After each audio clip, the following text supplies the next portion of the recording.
Do you mind if I rant to you for a minute? I have to be honest with you. This is not your typical video. This is not your typical I'm here to hype you up video. This is honestly a moment where I feel a little deranged and want to take you along for the ride. To be honest with you, the reason why I'm making this video right now is because I had a really bad experience this morning and it really left a bad taste in my mouth. The thing is, I was booking with someone that I have known for 7 years, that I have booked with over and over and over, and that I have referred to so many people. And the way that we interacted during the inquiry stage of this one booking, it left me feeling very hurt, a little disrespected, cheated, gypped. I did not feel good at all. And I kind of wanted to talk about it today because as someone who works as an artist, I offer my services and products and I answer inquiries every single week. There are a lot of times where I'm left wondering what happened when a good lead comes to me. Seems like we're a very good fit, and then something falls apart. I'm always left wondering what happened. When it happens on the other side, where I'm the customer, I often feel not obligated, but I feel very inclined to share my experience transparently so that any other small business owners out there who have these moments of confusion where there's a disconnect between you and your client, to try to shed some light into what might be occurring when you get a good lead that goes bad. And honestly, if you just want the tea, I mean, we're just here for the tea, because I'm gonna tell you everything about what just happened and what I had wished happened instead.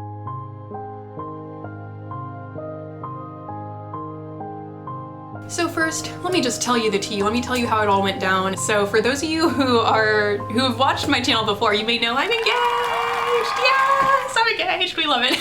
So you may know I'm getting married soon. And so I needed an event planner for my wedding. And so I personally have done a lot of events throughout my life as an artist. You know, I have event exhibitions, and so I have a lot of different areas of my life where I need extra hands, I need extra people to help me plan these things, right? And I'm kind of like, is it normal to say I'm like scrambling details so even the person I'm talking about won't know it's about them? They might. It's entirely possible, but you guys won't know. You guys won't know. So that's the important part. But all to say, this event planner had done so many events for me, and we had a very, in my opinion, we had a pretty deep connection. I had known her for about 7 years. I knew her throughout college. I've now since graduated like 4 or 5 years ago. I don't know what time is. But they did my graduation. They did several of my art exhibitions. We had worked together a lot. And I knew her work so closely. She knew me so closely. And I trusted her so much. I trusted her to be able to do exactly what I envisioned. Because the thing is, I have very particular taste as an artist, you know that I do. And so anytime I work with like other people on my events, like I don't know how to say it other than I just have a particular taste. And this, I'll call her Amy. Amy just knows what I like. Like Amy is able to plan these events in a way that I never have to worry about how it's going. Like I just know that it'll get done well, and that is amazing. When I moved away from my last state, I moved like 8-9 hour drive away. And so I ended up not being able to use her services for a while. I tried to at first. I tried to be like, okay, what would it be like if I flied you out here? Like what could we do there? But it turned out the travel fees were just a little bit too much for me. And I'm like, okay, well, these are small potatoes events, you know, it doesn't matter all that much. I'll use a different event planner, you know, see how it goes. And while these other event planners I was using, you know, they did a good enough job, it just wasn't my taste. Like there were moments whenever we worked together that I was like, I wish it was being done a little bit differently, because I have I guess high standards and particular taste about it, you know what I mean? And so in the middle of working with these different event planners, I was thinking to myself in the back of my head, okay, I need to have Amy for my wedding, because I now know I worked with like 3 or 4 different event planners at this point, and I know that Amy will be able to do my wedding exactly how I need it to be done. And so about a week ago or so, we selected our venue, we had our date, and so now I'm like, oh, time to text Amy, time to get our event planner. And the thing is, because Amy and I were pretty close, like there were a lot of times in between us booking together where we would talk about one day doing my wedding. Like, oh, I can't wait to do your wedding one day. It'll be so nice. We're gonna do your wedding. And, you know, like we would talk about it frequently. And so I was always anticipating asking her this question. I sent her the inquiry. I said, hey, finally have a date. So excited. Let's get this thing on the books, that kind of thing. It is also worth mentioning that I would tell every single person that I knew who was struggling to put together an event, I would tell everyone book Amy. I would send them her website. I would send them her Instagram. I would I would shout it from the rooftops. Book Amy, she's so cool, I love her, you know? And I know for a fact that a lot of the people that I referred to her did indeed book with her. And I know that those referrals gave her thousands of dollars into her business because she had done such a good job with me. I was so enthusiastic about her services that I would talk about them all the time to other people. Not only did I refer a lot of people to her, but I booked with her so many times. So I, in turn, was also like an active supporter of her business. And so I sent the message. I said, I don't know how all this works because you're the event planner. You're like, I don't know how any of this works. I've never got married before. I don't know what to expect in terms of like budget, this or that. But let's get it started. You know what I mean? And what's more is she had done several events where she met me and my current fiance. Like on our second date, he had come with me to an event that she was helping manage and she met him there. She was there at another event with us. So it felt like she had been there at the beginning of our relationship, in the middle, and towards the end. This would be like a very beautiful, like tied up with a bow, amazing moment to have where she's able to do our wedding too. And because of how close we were, like I honestly would have invited her as a guest to the wedding to like, you know, like celebrate with me because I just like felt like we had that closeness there. If I wasn't so reliant on her amazing, awesome service and skills. Amazing, cool, we love it. Anyway, so I messaged her the inquiry, and this was the first time, honestly, where I was on the receiving end of that exchange where I felt like I just did not matter and I was nothing more than a price tag. And it's so weird to say because of the deeply personal relationship that I had with this event planner.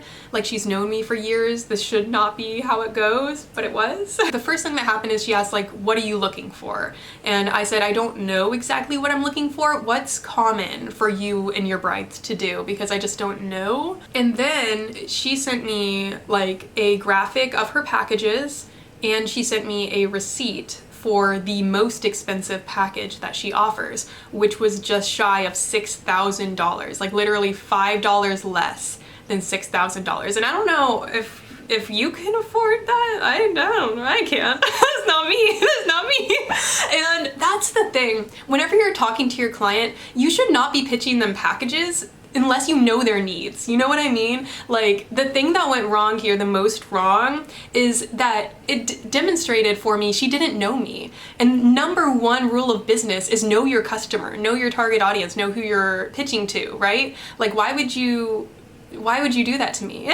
Do not pitch them without knowing what their needs are. Like literally what this made me feel like, and I'm just gonna have a transparent, honest conversation about this.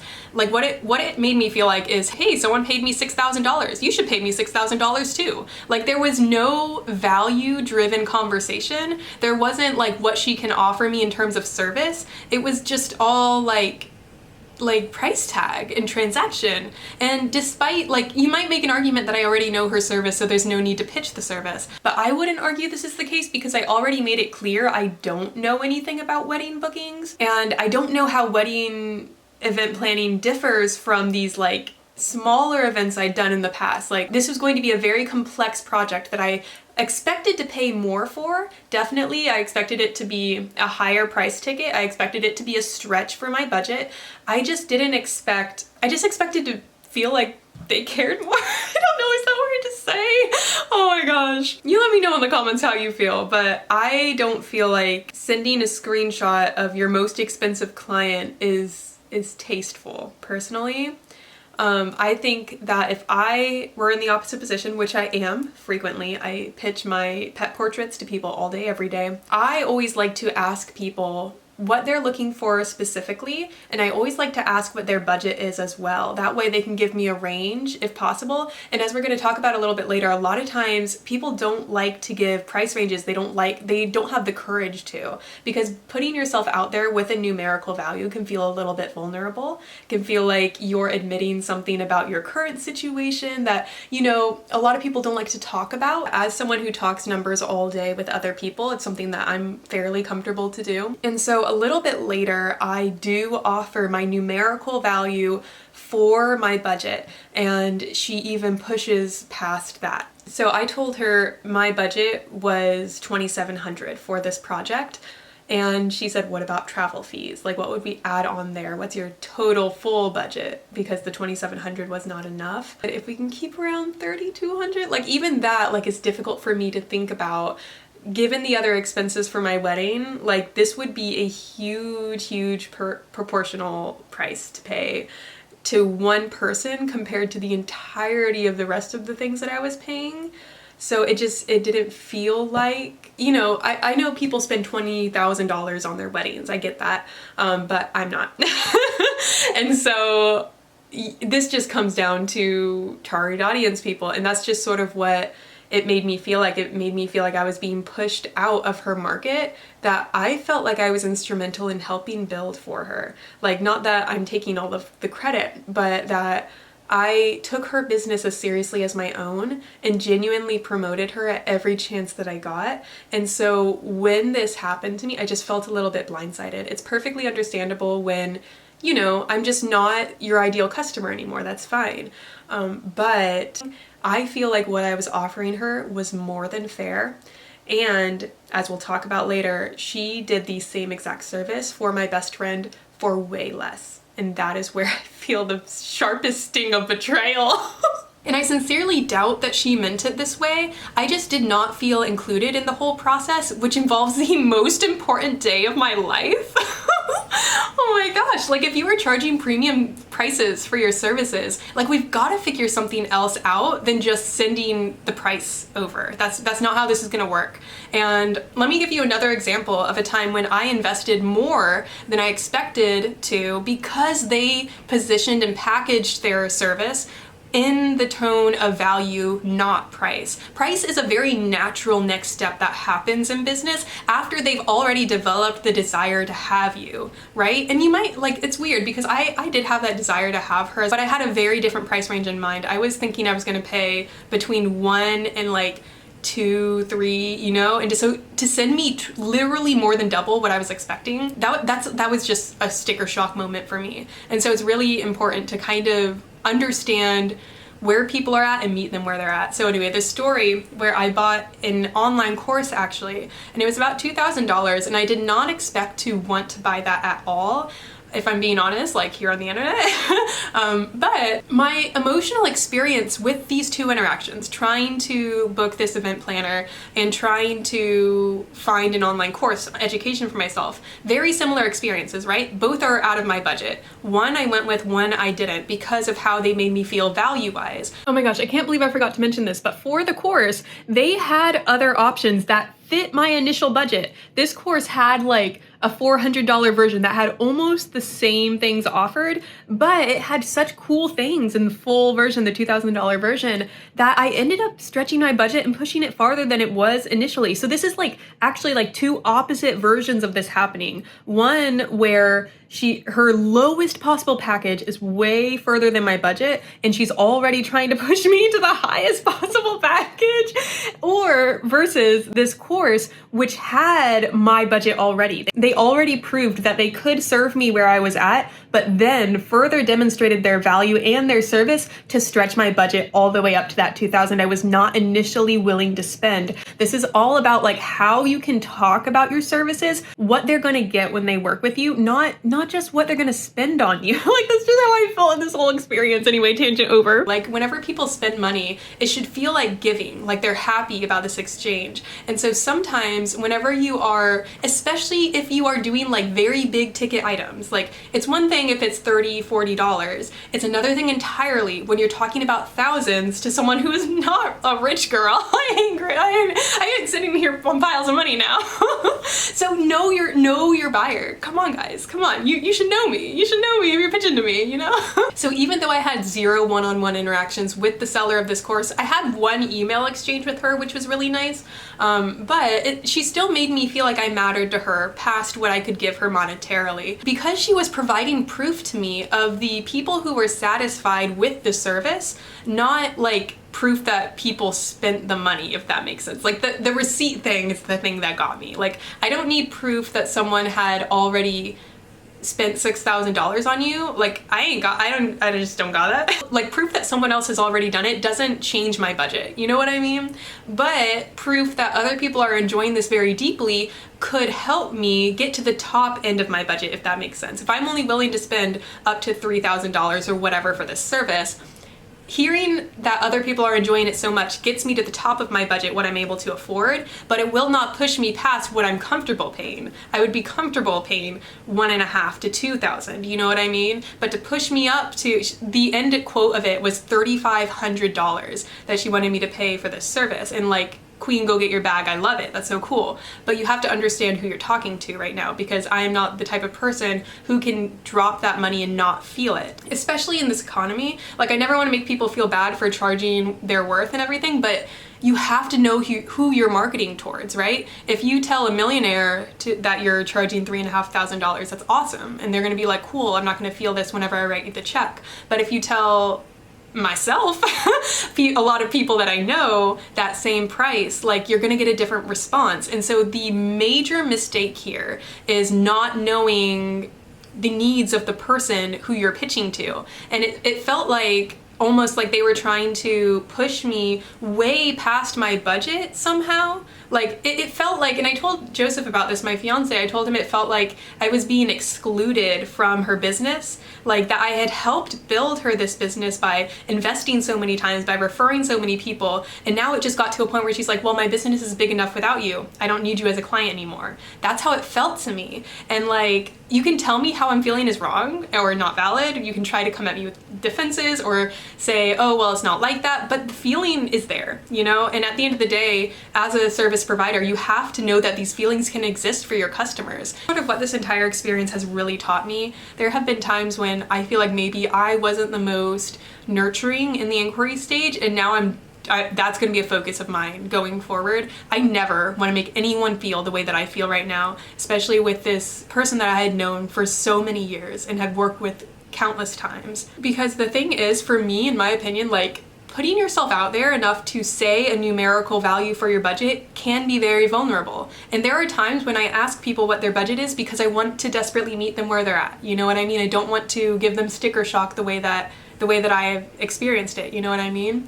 And there are a lot of times, I'm going to say 8 times out of 10, people don't want to give that numerical value. And I always feel like a little bit like let down. Like I want to know what you're expecting to pay so that I can meet you there, or that I can offer you like a one-time buyer, like first-time buyers discount, something is what I do. I want people to feel like they leave my services extremely happy. You know what I mean? And so that's the biggest reason why I'm very curious about what people's budgets are. I do my job because I genuinely like deeply love what I do. I would rather someone have an experience that they love, love, love, and do it for a little bit less money if it means that they are happy. Like I don't want to price people out of my market, if you know what I mean. For me, as long as both parties feel happy and fairly compensated, like I'm happy to do that. And there's a lot of talk about the price is the price, don't lower your prices. And while I understand that sentiment, I genuinely do think we've lost the plot a little bit here. And the plot is that we do this to make people happy.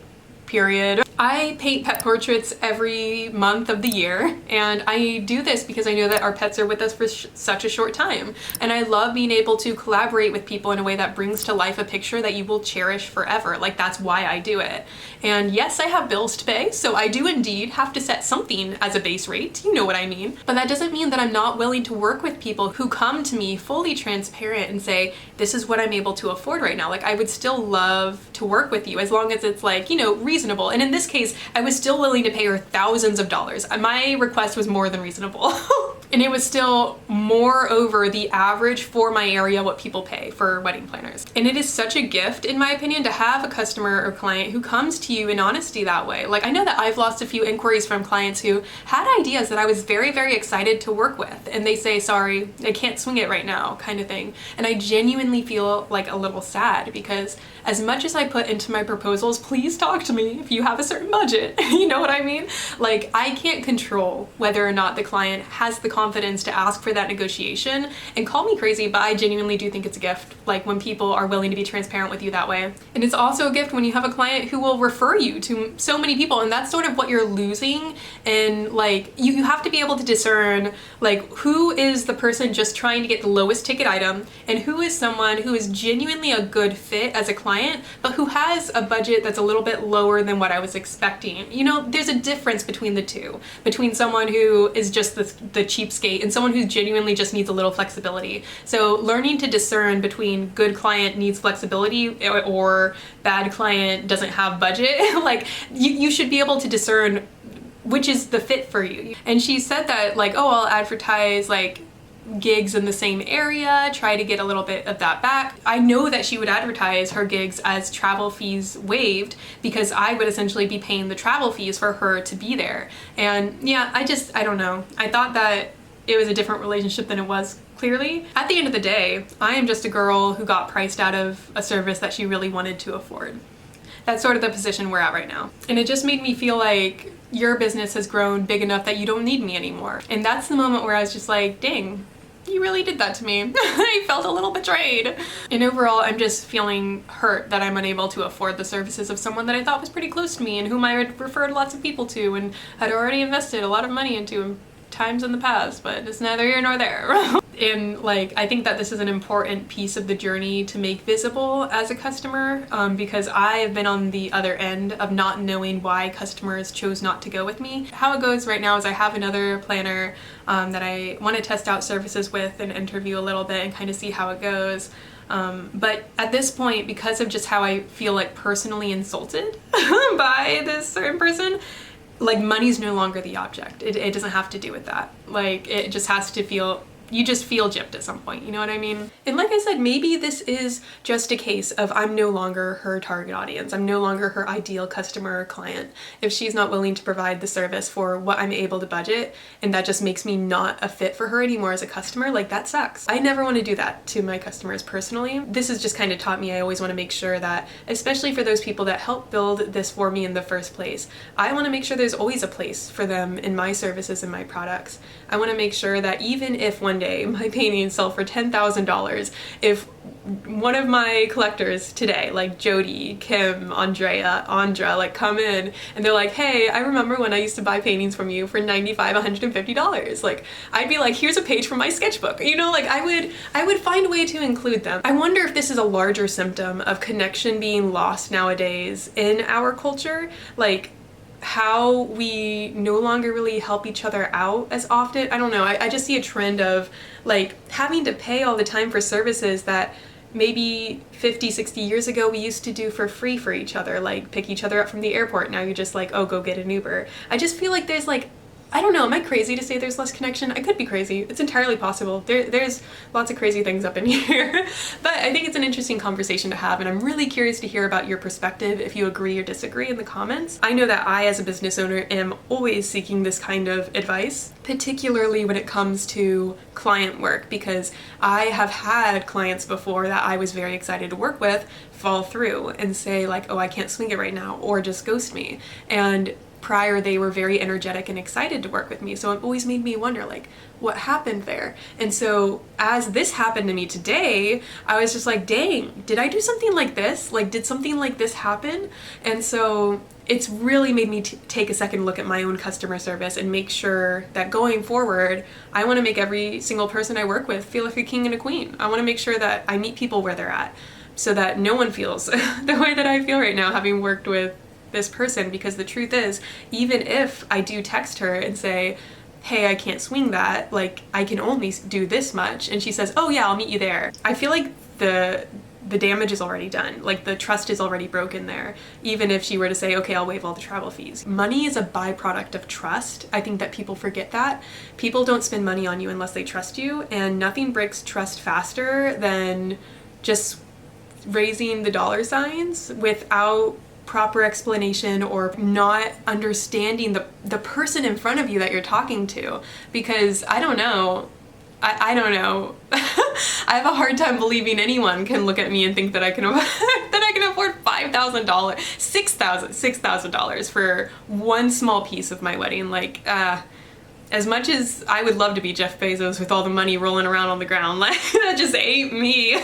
It would have been nice if there was some small piece of that interaction where she made me feel like there was a seat for me at her table, and that just wasn't the case. Like her lowest possible package was way more than I had budgeted. And when I did market research for similar services in my area, like even my fiance said that her lowest possible package was at the higher range of every single other service provider that we could find here. And again, I'm never someone trying to rag on someone for making their bag. I love that. I love that for her. And I love that she can find clients that can pay $6,000. But again, it's that personal piece. It's the personal piece of I felt like it felt like I wanted to see her succeed, and now she did, and now she's like on a mountain without me. Is that weird to say? Oh my gosh, maybe I'm being dramatic. But you know, it is what it is. I'm curious to hear your guys' thoughts and opinions, and if you want to hear the longer version on my Patreon, that'll be available in the link in the description. The longer version will have a little bit more ramblings specifically for business owners. So I have a lot of like business takeaways from this, and so if you're interested in that and you're a small business owner, I particularly do think that you'll like the longer extended version of this video. As I say, thank you for spending time with me on my channel. No, wait, what's my catchphrase? I accidentally created a catchphrase, and it is... No, I can't remember it. I'm so tired. It is 7:30? Oh my gosh. I thought I was gonna say 11 o'clock at night. I'm crazy. Oh my gosh. Anyway, I remember I recorded the outro earlier, so I'll just cue past Jen, who still has some brain cells left. Let's just go there. When have you, as a customer, felt a little disrespected or taken advantage of by someone you were wanting to work with? Or when have you, as a service provider, experienced something really weird or difficult that you didn't expect to experience? Let's chat in the comments. Let's be friends. Let's be cool cats around here, as we say. And as always, spending any amount of time here on this channel with me is a gift. I really do appreciate it. I really do consider it a gift. And for that, this humble artist says thank you.